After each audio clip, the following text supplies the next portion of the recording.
தக்காளி ரசம். தக்காளி ஒரு அரை பழம், சீரகம், குருமிளகு, பெருங்காயம், கருவேப்பிலை, 2 வெள்ளைப்பூண்டு, கொஞ்சம் கொத்தமல்லி தழை சேர்க்கவும். அது தக்காளியுடன் கொஞ்சம் புளியை சேர்த்து நன்றாக வேக வைக்கவும். புளியும் தக்காளியும் வேக வைத்து இது அரைத்து வைத்த பொருளை எடுத்து கொஞ்சம் வானலில் எண்ணெய் ஊற்றி கொஞ்சம் வெங்காயம், கடுகு போட்டு கருவேப்பிலை போட்டு நன்றாக சிவந்த பிறகு இது கரைத்து வைத்த ரசத்தை எடுத்து ஊற்றி நுர வரும்போது கொத்தமல்லி தலையை போட்டு இறக்கவும். இப்படி நன்றாக கொஞ்சம் மஞ்சள் தூள் போட்டு வேக வைக்கணும். கொஞ்சம் கையில் பிசைஞ்சு விடணும்.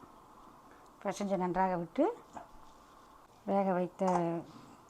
வேக வைத்த தக்காளியை நன்றாக பிசைஞ்சு விடணும்.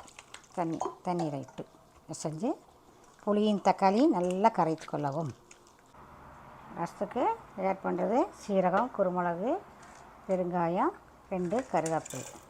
நன்றாக அரைக்கவும். நன்றாக அரைக்கவும்.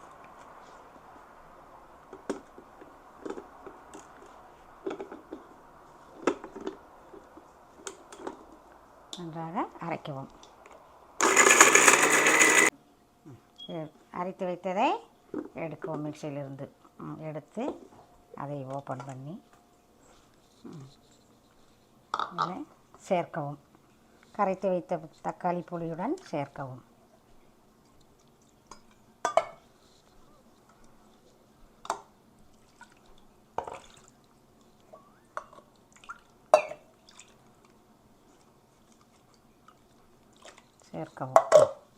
இதுடன் உப்பு சேர்க்கவும்.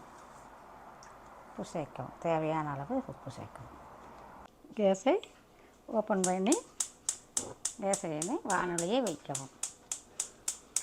சட்டி வைத்து கொஞ்சம் எண்ணெயை ஊற்றவும். சிறிதளவு எண்ணெயை ஊற்றவும். சிறிதளவு தான் சேர்க்கணும். 1 ஸ்பூன் எண்ணெய் ஊற்றி எண்ணெய் நன்றாக காய்ந்த பிறகு கடுகு போட்டு கடுகு நல்லா வெடித்தது வெங்காயம், வெட்டி வச்ச வெங்காயம், நன்றாக வைத்த பிறகு கரைத்து வைத்த ரசத்தை அதில் ஊற்றணும். ஆட் பண்ணணும். ரசத்தை விட்டு நன்றாக மூடி வைக்கவும். நன்றாக நுரை வந்த பிறகு இறக்கவும். வெட்டி வைத்த கொத்தமல்லியை தூவவும். தூவி நன்றாக மூடி வைக்கவும் பாத்திரத்தை.